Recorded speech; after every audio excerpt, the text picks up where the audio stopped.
Hey, welcome back to another episode of The Strange and Uncanny. I am your host, Dane. Today we're going to get down a rabbit hole of, kind of a rabbit hole. It's kind of just it's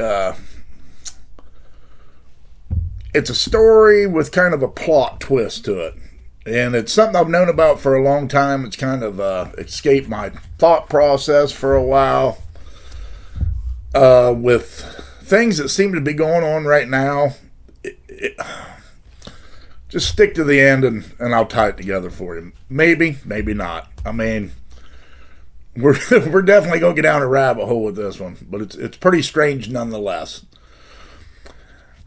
Has anybody ever heard of the Epic of Gilgamesh from the Sumerian text? I'm sure a lot of people have. Gilgamesh was a king of Uruk, modern day Iraq area, Sumer, however you say it. And he was a giant.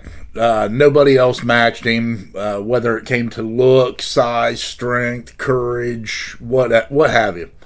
He was a tyrant of a king. He was kind of a self-indulged, egotistical asshole, pretty much, in the beginning. And he got out of control of a lot of his people under him. Thought he was getting a little bit big for his britches, so they were praying to the gods. The king of the gods intervened, and then in the story, and I'm going to cut through the story. I'm not going to go into great detail because this is going to go somewhere else. But anyhow, that introduces Enkidu, which was another giant, more of a half man, half beast kind of creature, I guess. Man, creature, whatever you want to call it. But anyhow, he was basically Gilgamesh's rival. So there's a wedding going on. Gilgamesh decides he wants to take the bride. Enkidu doesn't think it's a great idea, so they fight. After a long, hard fought battle, they end up becoming friends. Like best friends. Inseparable friends. With both their size, strength, and all that, they could pretty much conquer, do whatever they wanted. So they went on a lot of adventures together. They conquered a lot of things together. They hunted together. All this, which changed Gilgamesh's outlook on things. He became a way different person. But anyhow, where I'm going with this is later on, Enkidu is punished by death. They killed a bull from heaven. And then they insulted Ishtar, which was a goddess. After Enkidu was taken away, Gilgamesh he didn't take it real well. I mean, this was his best friend. So he went to the underworld trying to bring him back, all this stuff. But it sent him on a lifelong quest for immortality. Which, ironically, he stayed on that quest until he died. Go figure. But where I'm going with this is he was...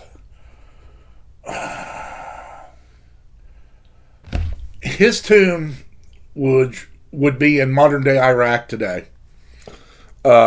Was said to be underneath of the Euphrates River. And if I say that wrong, I say it wrong. I've heard it said so many different damn ways that's how I'm going to say it today.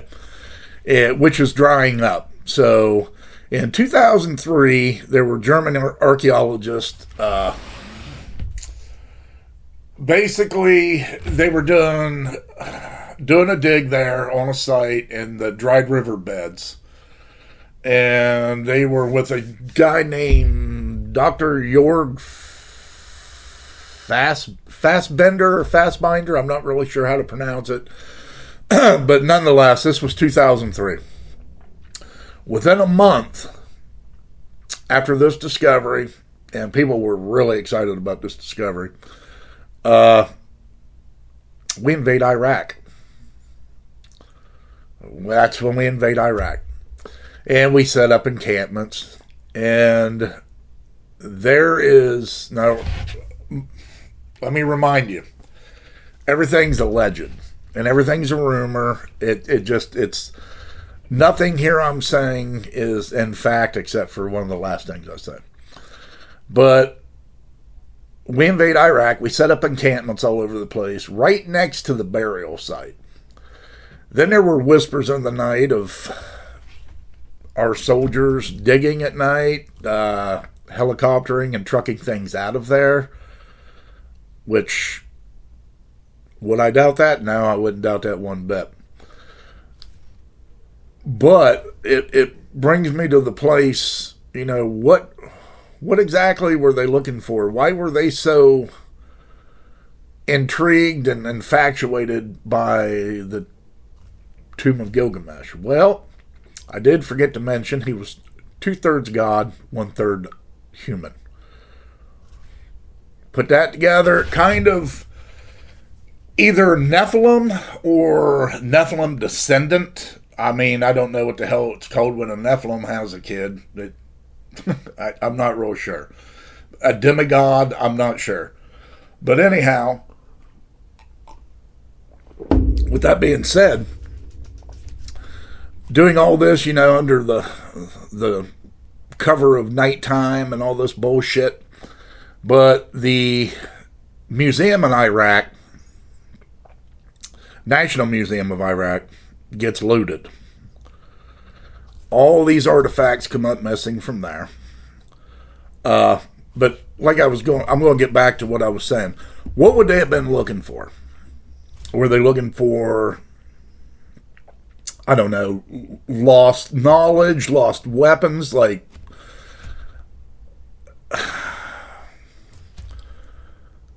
there could be so many different damn things. I know what I think they were probably looking for. Now, mind you, there are a lot of people go with this Stargate theory on this. Nothing wrong with that. It's a good theory. I think they were looking more for the DNA. This was supposedly a resurrection chamber.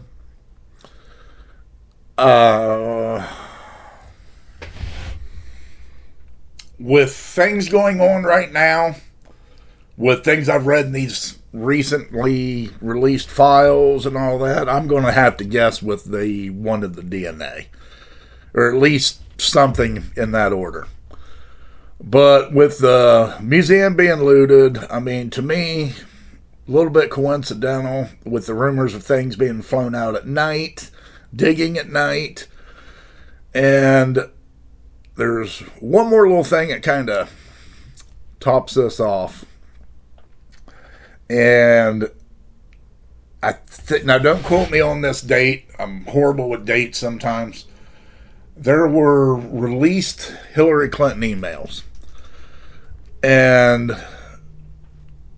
there was a records request in her emails. And they were for basically the location of the resurrection chamber and or the body of Gilgamesh and burial places of the Nephilim. So if somebody of that status is actually requesting information on this shit, it's pretty weird, pretty compelling also. I mentioned something about the DNA. Why I think that's important here and why I think they would be after the DNA. And don't get me wrong, they very well could be, after other things. The DNA I find really important. I mentioned in my other video, the ties between Epstein and 23andMe and all that horse shit. DNA seems to be coming into play a lot. And the fact that Gilgamesh was looking for immortality. So, we know he didn't find it, but are there things that are in his tomb that, could tell a different story? Now, mind you, too, Gilgamesh is also considered to be Nimrod from the Bible. So, if you don't know who Gilgamesh is, look up who Nimrod was, and it's kind of the same story a little bit. But anyhow, with that being said, I think that there's an obsession with immortality, DNA, all this fucking cloning shit everybody's so into now. I think that all this stuff kind of ties together, and I think that if we were that worried about a tomb in Iraq, that we would go to war for it. And I'm not saying we did. This is all speculation, rumors, everything's alleged. But saying if we would, what the hell else would we do? What have we done? We know that Hitler was, obsessed with the occult. He wanted to find the spear of destiny. Himmler was, all of them were obsessed with the occult. There's got to be a reason why they were so obsessed with the occult. And something I didn't mention is, when I say the word Nephilim, I mean giant, in case somebody didn't know that term.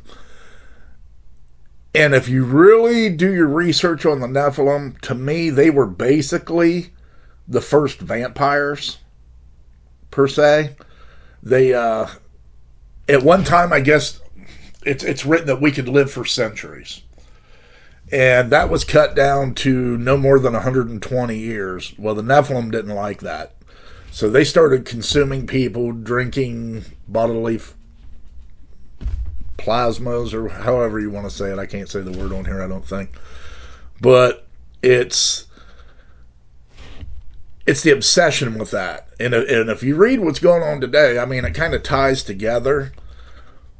But again, like I was saying before, if we're willing to invade a country, and I'm not saying that's why we did, like I said, this is all alleged, but if we were, how important is this shit?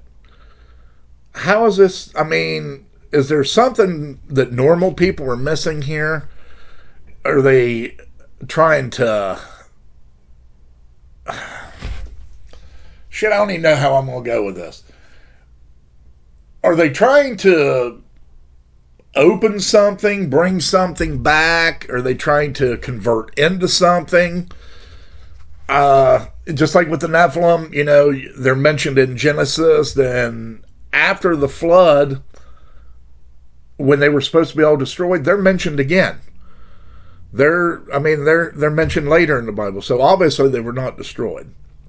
And obviously if Gilgamesh was, 17 feet tall, had to have a little Nephilim in him, I would think. Seeing Gilgamesh's mother was the goddess of wisdom, and his father was, I believe, a mortal god with divine powers. But I think these stories are trying to say something, but the real story with it is, why are we so obsessed with it as a government?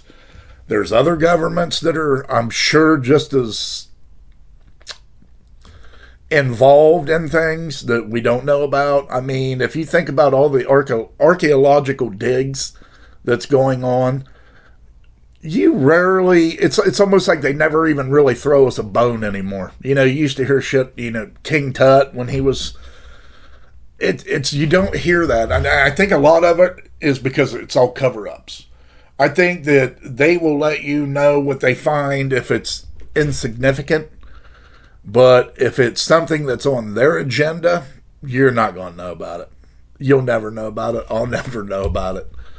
But with that being said, get down this rabbit hole, do a little digging on it, and let me know in the comments what you think. Don't forget to like, share, and subscribe. I will see you next time. Peace.